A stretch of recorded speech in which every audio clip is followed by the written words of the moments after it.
Sécure, épisode spécial, je s'accompagne de Renaud. Comment vas-tu? Bah bien, merci et toi? Très bien aussi. Est-ce que tu peux te présenter?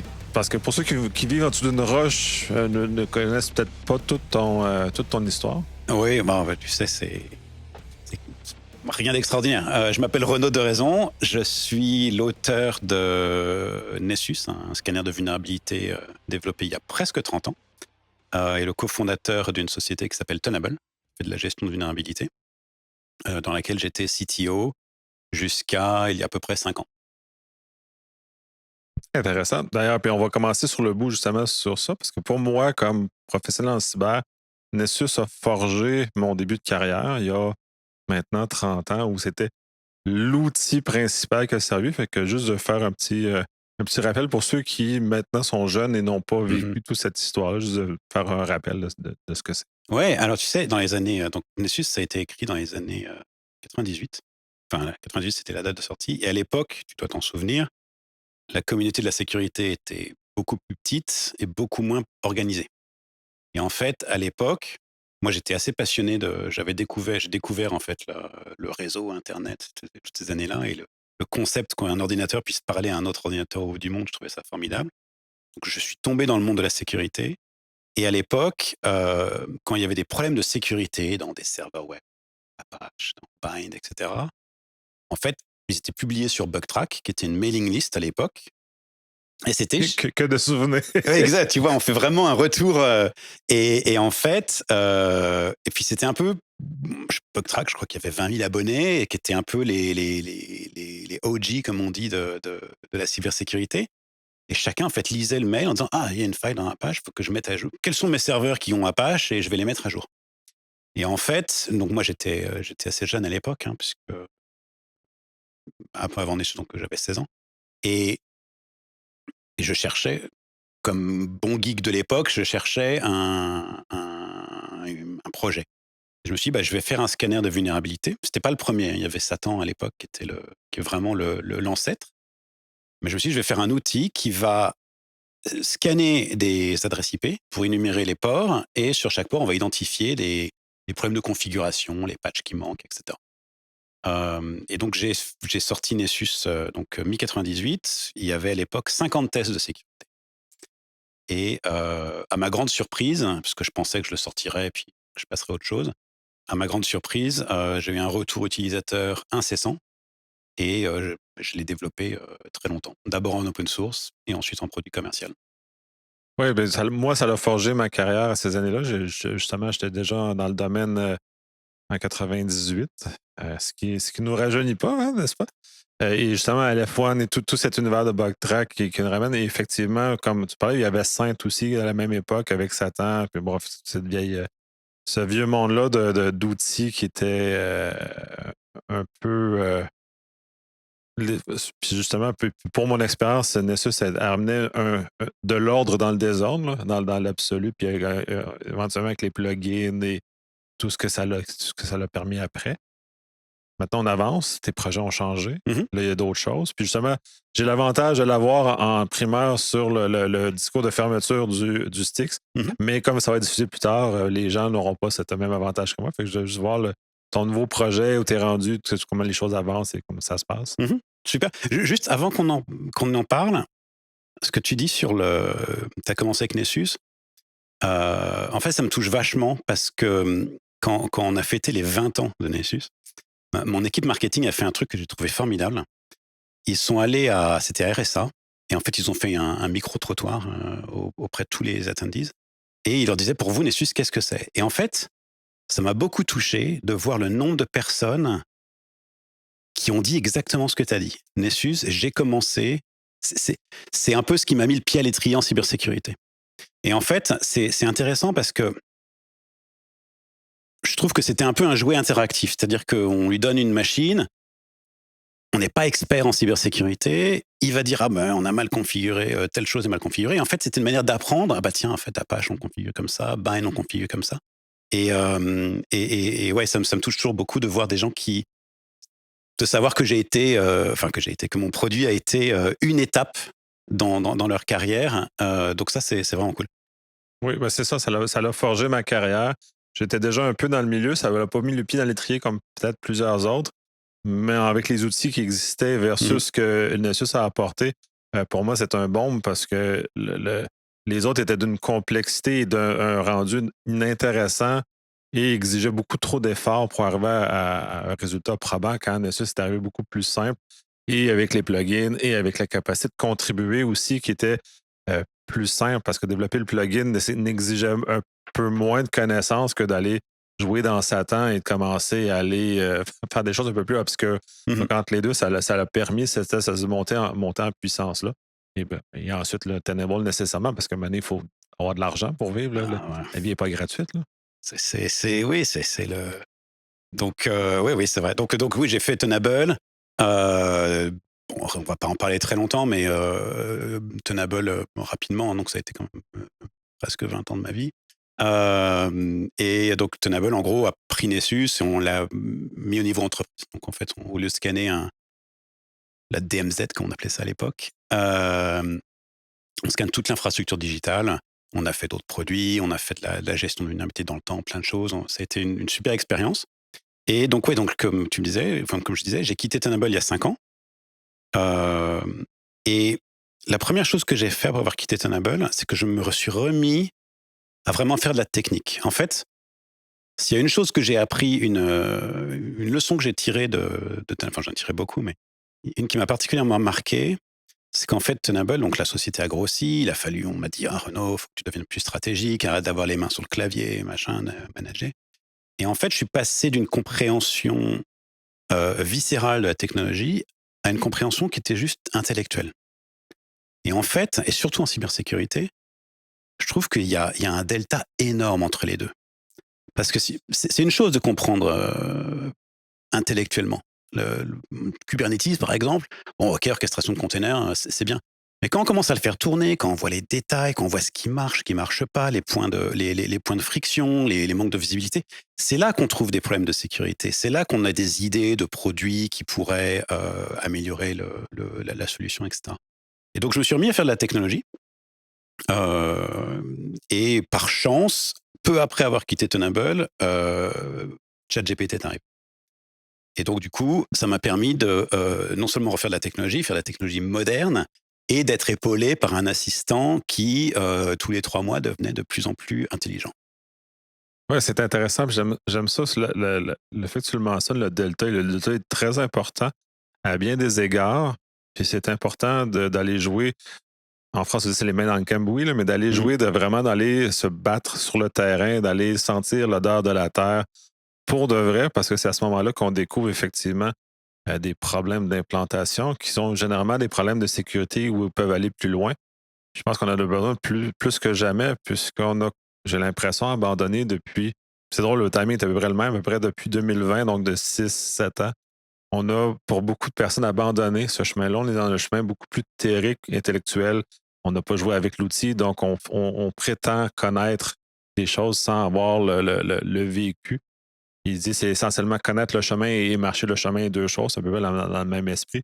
C'est important de marcher le chemin parce que les gens qui ne l'ont jamais marché ne comprennent pas la souffrance de marcher le chemin Mmh. et donc les embûches qu'on peut rencontrer. Comment on fait pour se dépêtrer de ces 10 embûches-là? Là? Ouais, je suis tout à fait d'accord. En fait, je trouve que si tu marches pas le chemin, comme tu dis, tu peux pas développer. C'est ça, c'est de l'anglicisme, Je vraiment. je I know. Bref. Mais si tu le fais pas, tu peux pas développer d'empathie pour les problèmes de tes utilisateurs. Et d'ailleurs, c'est une petite pique que je ferais à l'industrie de la cybersécurité de manière générale. Je trouve qu'on est une industrie qui va avoir tendance à faire beaucoup de leçons, qui va donner beaucoup de leçons aux ops, mais qui n'ont pas d'empathie. Donc c'est facile de dire, bah, t'as qu'à tout patcher. C'est facile. Mais pour les gens qui le font sur le terrain, qui bah, c'est une machine critique, ça va couper du service, et cetera, ben, forcément, c'est très différent. Enfin bon, tout ça pour dire que, j'ai refait de la technique. Je me suis remis à coder, j'ai fait plein de projets, pendant des années chez moi en interne, et cetera. Puis je me suis un peu reposé parce que, j'en avais besoin. Et récemment, je me suis remis à faire de l'open source. Et en fait, l'histoire, c'est un peu débile.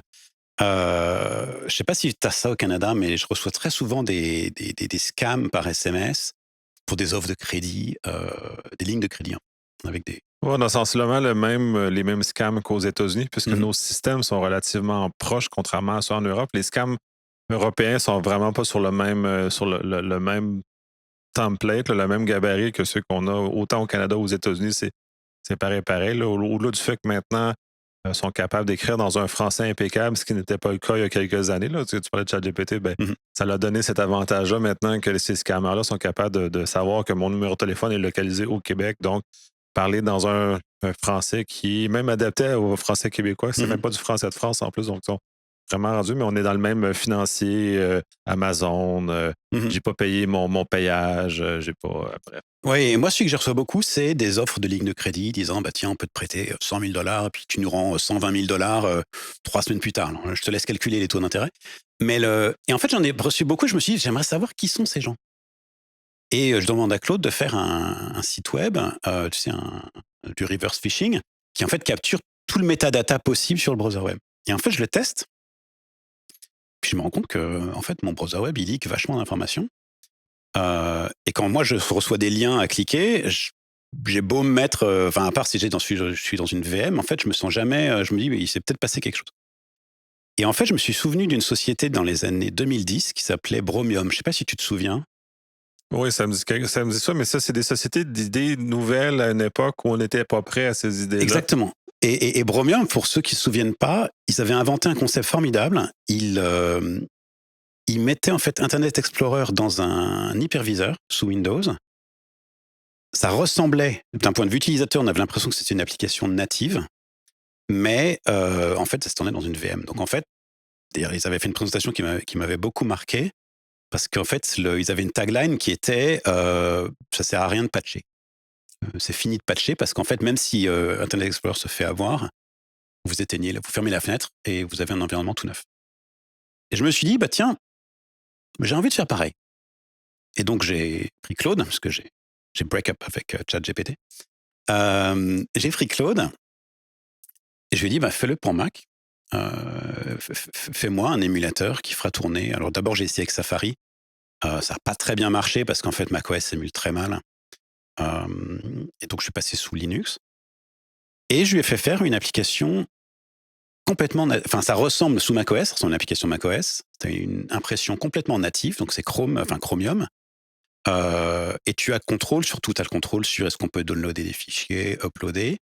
Et j'ai fait beaucoup de travail d'intégration. Donc, par exemple, si tu actives l'upload de fichiers, le drag and drop fonctionne entre le Mac et la VM. Donc, t'as pas, d'un point de vue utilisateur, tu te rends pas compte que c'est une VM. Mais tu as une sécurité, entre guillemets, absolue. Bon, c'est jamais absolu, mais c'est assez tight. Euh, j'ai fait plein de choses parce que du coup, il a fallu faire le support de webcam, etc. Enfin, j'ai j'ai demandé à mes collègues Claude, Jean-Claude, Claudine, Claudette de le faire pour moi. Et j'ai même fait une partie serveur, c'est-à-dire en fait, en mode entreprise, si tu veux, il y a un use case qui est très commun, qui est tu dois faire auditer tes comptes par un contracteur externe. Il va avoir son propre device pour accéder à ton Salesforce ou quoi que ce soit, ou ton NetSuite, et tu pas le contrôle sur sa machine. Et en fait, l'idée, c'est en fait, on peut lui imposer d'utiliser ce web browser-là, qui va streamer dans le cloud toutes les opérations qu'il fait. Donc, on va pouvoir voir ce qu'il fait. On peut bloquer des choses comme on peut bloquer l'impression, bloquer les screenshots, bloquer le download, l'upload. Et voilà, j'ai fait tout ça. Et en fait, c'est une sorte de grande expérimentation. Ça s'appelle donc Bromure, parce que le jeu de mots sur Bromium, bromure.io. Et en fait, c'est une espèce de grande expérimentation live pour moi de fonctionner comme si j'étais une entreprise. Donc, si tu vas sur bromure.io, là, on a 2 produits maintenant, parce qu'il y en a un, j'en parlerai après, qui fait du coding agentique. Il y a des blogs, il y a des news, la documentation, c'est multilingue. Et en fait, je regarde jusqu'où ça peut aller. Et c'est juste moi et Claude. Donc, ça a été la reprise d'un projet open source, le mettre au goût du jour. Puis, de toute façon, j'aime beaucoup cet esprit-là parce que le navigateur jetable, le browser jetable, est une notion que je trouve qui est essentielle, qu'on a oublié à travers le temps, parce qu'effectivement, premier m'a amené de ces idées-là. qu'on reprend un peu avec les notions de Kubernetes, notamment, on arrive avec le fait que les images sont Mhm. éphémères, donc elles se détruisent et se recréent constamment, donc il n'y a plus de suite.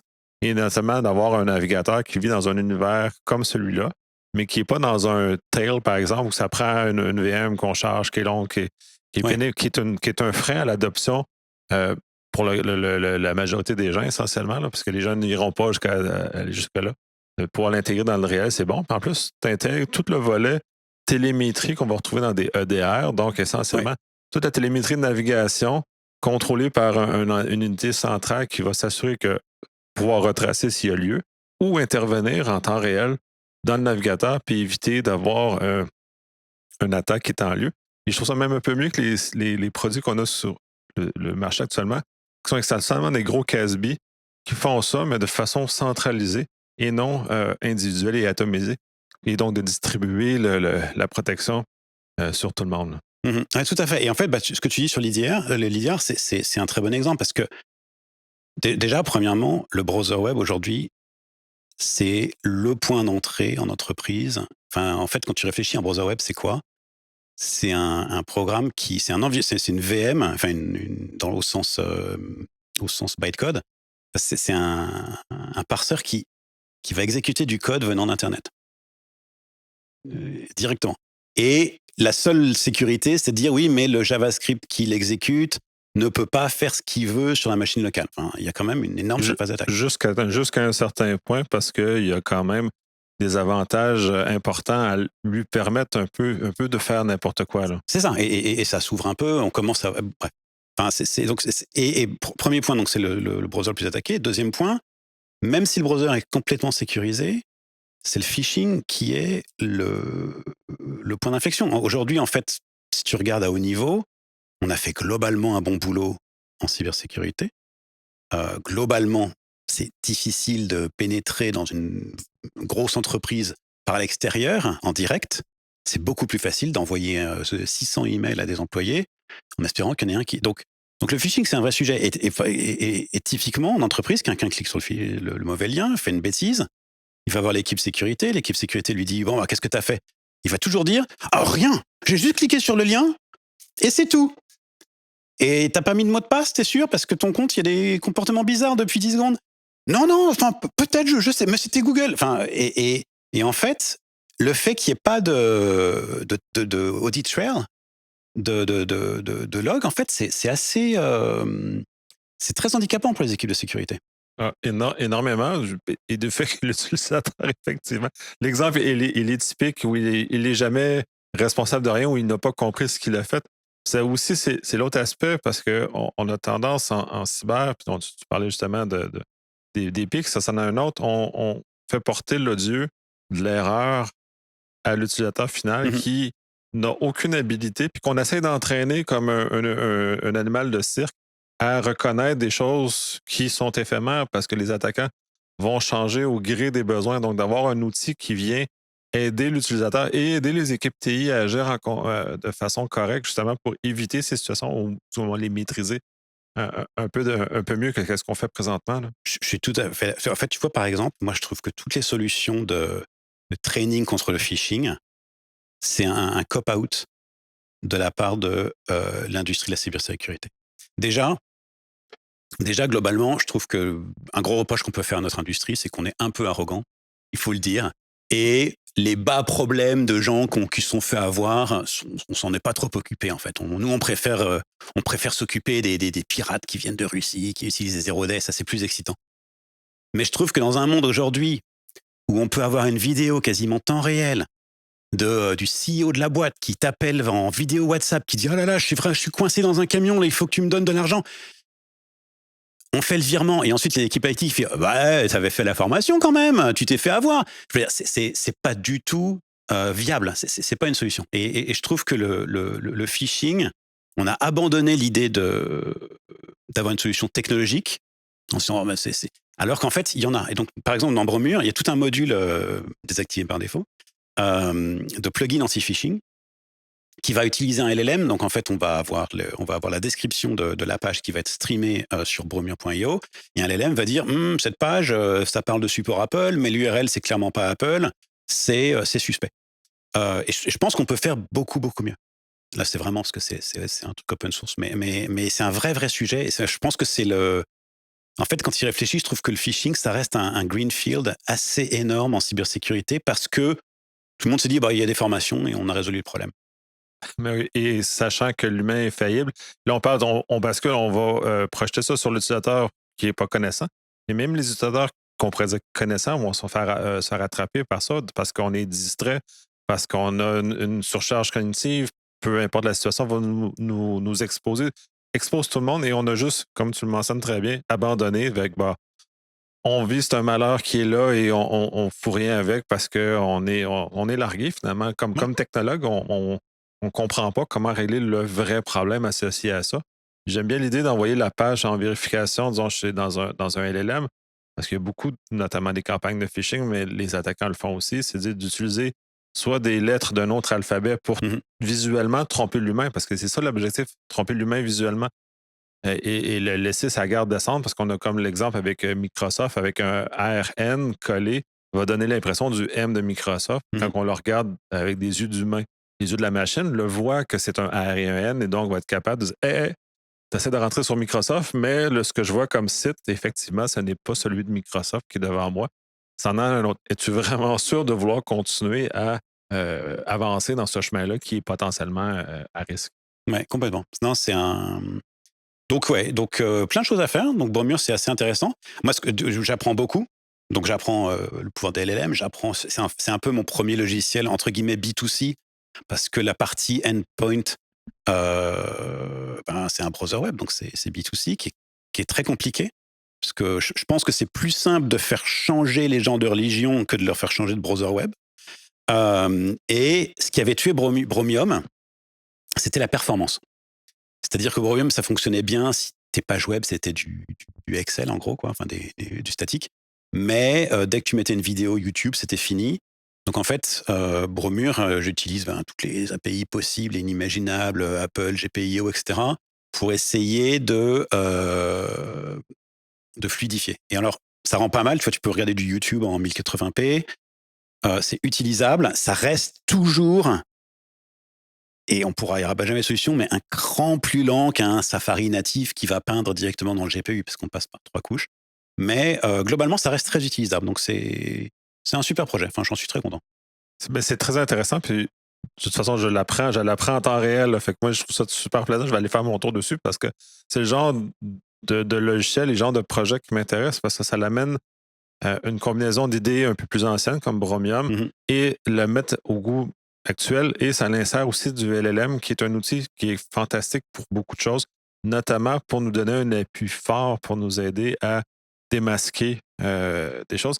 En même temps, les attaquants l'utilisent pour faire du prompt injection, mais dans ce cas-ci, comme on prompt injecte les humains avec des visuels trompeurs, mais le LM fait l'effet contraire, donc nous aide comme Mmh. humains de déceler ces choses, mais c'est un projet GG. Complètement. C'est très, très, très intéressant. Et tu mentionnes justement, tout remonte vers ça, donc c'est un projet B2C. Comment, comme utilisateur, je peux voir ou participer ou utiliser les signaux qui sont remontés et comment Mmh. tout ça se matérialise? Alors en fait, tu as plusieurs solutions. Alors aujourd'hui, en fait, alors la partie cliente est complètement open source. La partie serveur ne l'est pas encore. Pas par, stratégie, mais plus parce qu'en fait, faut le packager, c'est compliqué et c'est encore en devenir. Tu vois la partie, donc mais en revanche, tu peux avoir un accès, complètement gratuit parce que tant que j'ai pas beaucoup d'utilisateurs, ça me coûte rien donc j'offre ça. Mais donc regarde sur bromure.io puis il y a le GitHub qui va avec et donc j'ai commencé avec le browser web et ensuite j'ai fait un deuxième module qui part du même principe de cloisonnement et ça, c'est je vise les développeurs qui veulent utiliser Claude. Et en fait, si tu regardes aujourd'hui, qu'est-ce qui se passe en cybersécurité? C'est tout le supply chain attack. Gros, gros problème. Donc, pour ceux qui ne sont pas familiers, en gros, je suis développeur, je télécharge un package via NPM le plus souvent, parfois c'est un package Python. L'auteur a été piraté et le package va prendre toutes mes variables d'environnement qui contiennent mes tokens d'authentification OpenAI, mon fichier de configuration Kubernetes, mes clés SSH, etc. Et en fait, du coup, alors, les développeurs, c'est intéressant parce que il y a beaucoup de sandbox. Il y a beaucoup de sandbox qui existent pour Claude, etc. Mais ils font ce que j'appelle de sécurité punitive.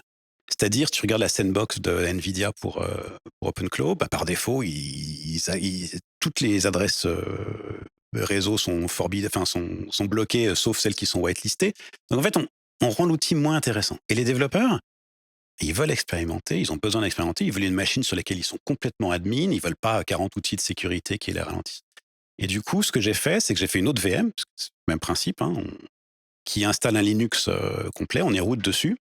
Mais la différence, c'est que tu vas configurer du côté hyperviseur tous tes tokens, toutes tes clés SSH, etc.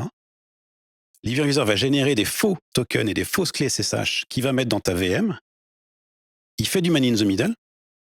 Donc, il observe tout le trafic qui sort de ta VM et à la volée, hop, il remplace le faux token par un vrai token.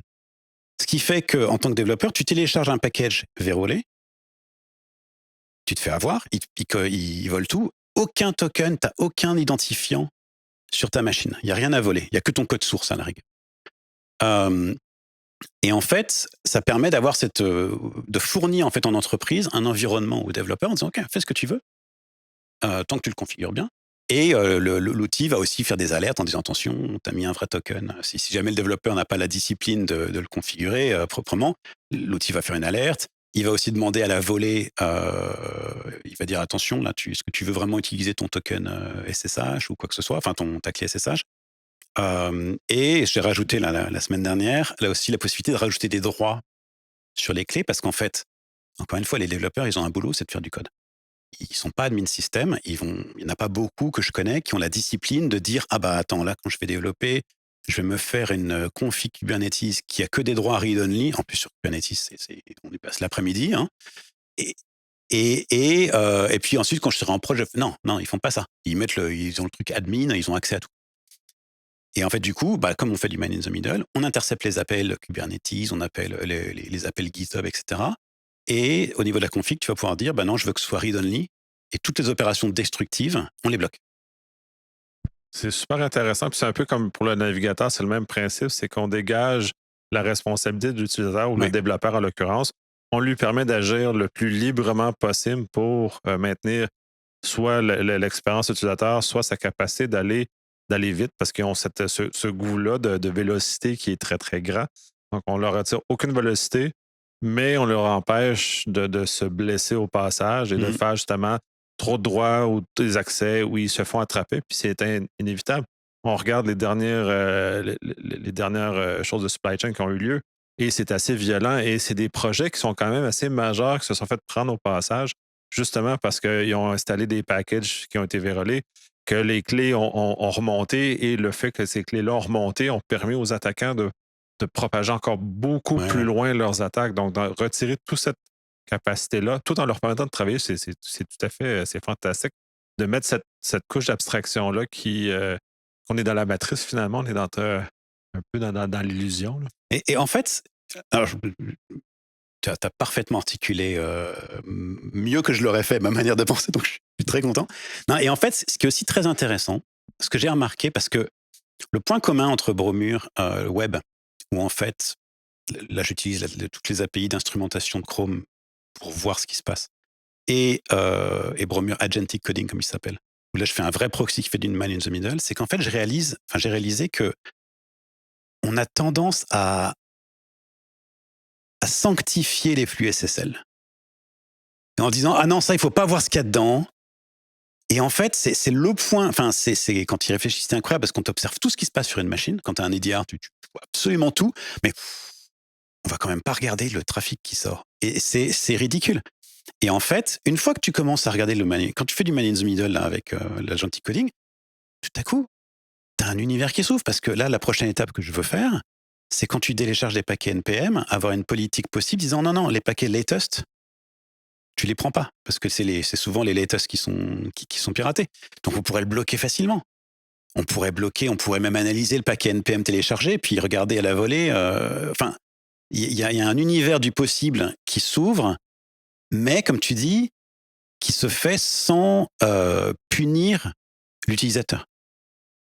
Oui, de la même façon. Puis effectivement, juste la partie sur le SSL, c'est un dogme, comme beaucoup d'autres dogmes qu'on aurait intérêt à re-questionner, puisque Mmh. ça, oui, dans certaines occurrences, dans d'autres, non. Et pour revenir à l'utilisateur ou au développeur, toute cette capacité de faire ce travail pour lui, c'est un peu aussi comme les véhicules qu'on a maintenant. On ne sait pas comment le moteur à combustion, le moteur électrique fonctionne dans nos autos.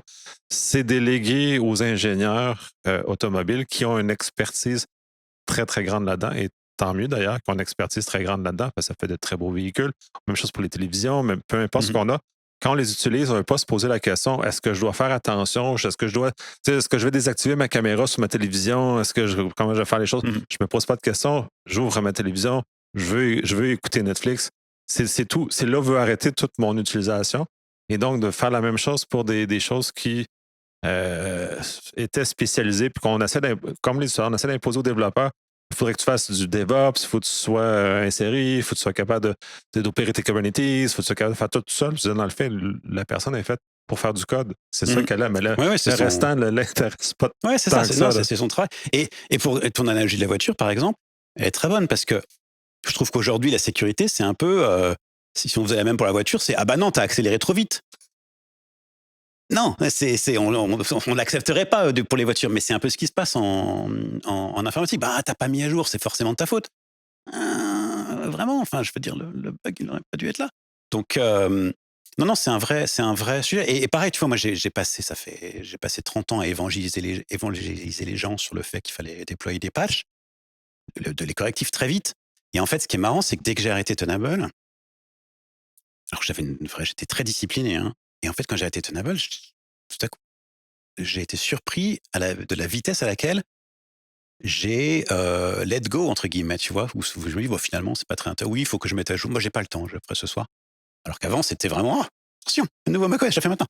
Et oui, parce qu'en fait, bah, dans le monde réel, en fait, dans le monde de la cybersécurité, je pense qu'on, je sais pas si c'est une déformation génétique ou quoi que ce soit, mais on ressent un bien-être quand on a une machine patchée, carrée, mais pour les non-experts, je pense que ça leur fait rien.